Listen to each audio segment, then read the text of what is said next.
বেশ কিছুদিন ধরেই জল্পনা-কল্পনা চলছিল আফরান নিশোকে ঘিরে। ১.৫ বছর আগে সুড়ঙ্গ সিনেমা দিয়ে বড় পর্দায় অভিষেক হওয়ার পর এই অভিনেতার নতুন সিনেমা নিয়ে তেমন কোনো বিশ্বস্ত খবরই পাওয়া যাচ্ছিল না। মাঝেই নতুন দুটি সিনেমায় চুক্তিবদ্ধ হওয়ার খবর দিলেও সেগুলো ছিল না কোনো অগ্রগতি। তাই আফরান নিশোর ফেরা নিয়ে ধোঁয়াশা তৈরি হয়।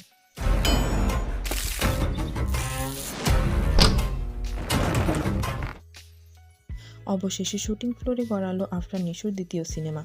গণমাধ্যম সূত্রে জানা যাচ্ছে, দুই নায়িকা নিয়ে দাগি সিনেমার শুটিং শুরু করেছেন আফরান নিশো। কথা ছিল আনুষ্ঠানিক ঘোষণা দিয়েই সিনেমাটির শুটিং শুরু হবে।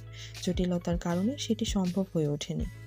তাই গোপনেই এর অ্যানাউন্সমেন্ট প্রমোর দৃশ্য ধারণ শুরু হয়েছে বলে জানা গেছে।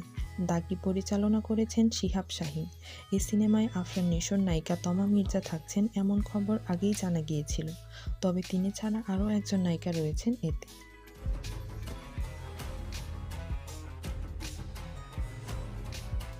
হলেন জাতীয় চলচ্চিত্র পুরস্কার প্রাপ্ত নৌ ডরাই খ্যাত অভিনেত্রী সোনেরা বিনতে কামাল। আই সাগরের ন ডরাইছে মাইয়া ফুয়া, তোর মতো আরামজাদারে আই ডরাইম না। তবে সরাসরি এখনও সিনেমাটির বিষয়ে কিছু বলেননি সোনেরা। গতকাল ফোনে জানান তিনি শুটিংয়ে আছেন। দাগি ছবির শুটিংয়ে কিনা সেটি জানতে চাইলে তিনি বলেন পরে জানাবেন। তবে ছবির সংশ্লিষ্ট অন্যরা সোনেরার বিষয় স্পষ্ট করেছেন। তারা জানিয়েছেন আফরান নিশো এবং তমা মির্জার সঙ্গে শুটিংয়ে যোগ দিয়েছেন সোনেরা।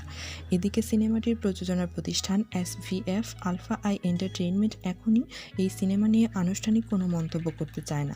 প্রতিষ্ঠানটির ভাষ্য, সংবাদ সম্মেলন করে বিস্তারিত জানানো হবে সিনেমাটির ব্যাপারে। দাগি মুক্তি পাবে 2025 সালে ঈদুল ফিতরে।